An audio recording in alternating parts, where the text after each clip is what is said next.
அனைவருக்கும் வணக்கம். படப்பை ஏ ஜெகதீசன் பேசுகிறேன். இது வரைக்கும் நம்ம சேனலை சப்ஸ்கிரைப் பண்ணாதவங்க மட்டும் சப்ஸ்கிரைப் பண்ணுங்க. அப்படியே பக்கத்தில் உள்ள பெல் பட்டனை டச் பண்ணிடுங்க. இப்போ நான் சொல்ல போகிற கருத்தினுடைய தலைப்பு மனிதனின் பயணம். ஒரு அகலமான பாதை, பக்கத்தில் யாரும் இல்லை, வீடுகளும் எதுவும் கிடையாது. அப்படி இருந்தும் ஒருத்தன் அந்த பாதை வழியாக நடந்து போகிறான். கொஞ்சம் தூரம் போகிறான். அங்கே இருந்த செடியினுடைய இலையெல்லாம் அசைகிற ஒரு சத்தம் கேட்குது. திரும்பி பார்க்குறான். ஒரு யானை வெறி பிடிச்சி இவனை நோக்கி ஓடாதுன்னுது. ஐயோ, யானை நம்மளை தடுத்தின்னு வருதுன்னு சொல்லிட்டு ஓட ஆரம்பிச்சிட்டான். யானையும் ஓட ஆரம்பிச்சிது. வேகமாக ஓட ஆரம்பித்தான். ஓடிக்கிறதுக்கு எங்கேயும் இடம் இல்லை. சுற்றி வச்சு பார்த்தான், ஒன்றும் புரியல. கடைசியாக ஒரு பாறை இருந்தது. அந்த பாறையாண்ட போய் பார்த்தா பாறைக்கு பக்கத்தில் மிகப்பெரிய பள்ளம். அந்த ஓரத்தில் ஒரு மரம், அந்த மரத்தில் ஒரு கிளை. அந்த கிளையும் பள்ளத்து பக்கமாக சாஞ்சிருக்குது. யானை கிட்ட வந்துருக்குது. இவனுக்கு ஒன்றும் புரியல.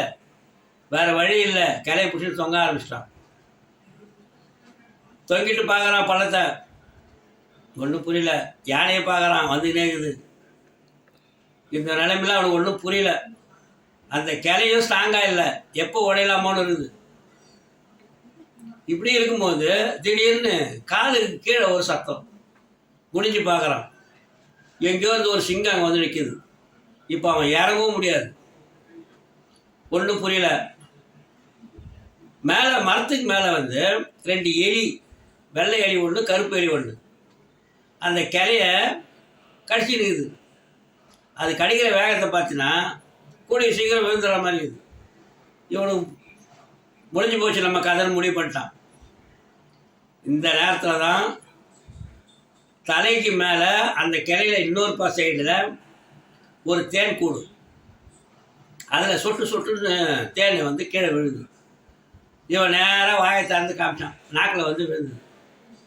சுவை அருமையாக இருக்குது. இனி இன்பத்தை அனுபவிக்கிறான். இப்போ யானையை மறந்துட்டான், சிங்கத்தை மறந்துட்டான், எலியை மறந்துட்டான், பள்ளத்தையும் மறந்துட்டான். அந்த சுவையில் இருக்கிறான். இது பெரியவங்க சொல்கிற ஒரு கதை. இது மாதிரி தான் மனித வாழ்க்கை பயணத்தில் யானை மாதிரி மரணம் பயமுறுத்துகிறது. முன்னின்று பிரச்சனைகள், பின்னின்று சிங்கம் போல பயமுறுத்துகிறது. எலிகள் சொன்னபார், கருப்பு எலி இரவு, வெள்ளை எலி பகல். இந்த இரண்டும் இரவு பகலும் காலத்தை குறைத்து கொண்டே வருகிறது. இந்த நிலையில் தேன் கூடு என்று சொன்னேனே, அதுதான் நமக்கு கிடைக்கின்ற மகிழ்ச்சி. அந்த மகிழ்ச்சியில் எல்லாவற்றையும் மறந்து விடுகின்றான். யானையை மறந்து விடுகின்றோம், சிங்கத்தை மறந்து விடுகின்றோம், எலிகளை மறந்து விடுகின்றோம், பள்ளத்தை மறந்து விடுகின்றோம். இப்படி பயந்து பயந்து வாழாமல் பயமில்லாமல் வாழ கற்றுக்கொள்ளுங்கள். அதுதான் நல்லது. ஒருத்தன் மது போதையில் உட்காந்துங்களாம். அவன் நண்பன் வந்து கேட்குறான், என்னப்பா என்ன பண்ணுறேன்னு. நான் வாழ்க்கையை கொண்டாடிங்கிறேன்றான். வாழ்க்கையை கொண்டாடிக்கிறியா? ஏய், மது வந்து நமக்கு நேரு விரோதிடா. அது தெரியாது அவனுக்குன்றான். ஏன் தெரியாது? எனக்கு எல்லாம் தெரியும். எனக்கு தெரியாத ஒன்றும் கிடையாது. நான் வேத நூல்கள் சொல்கிறபடி தான் நடப்பேன்.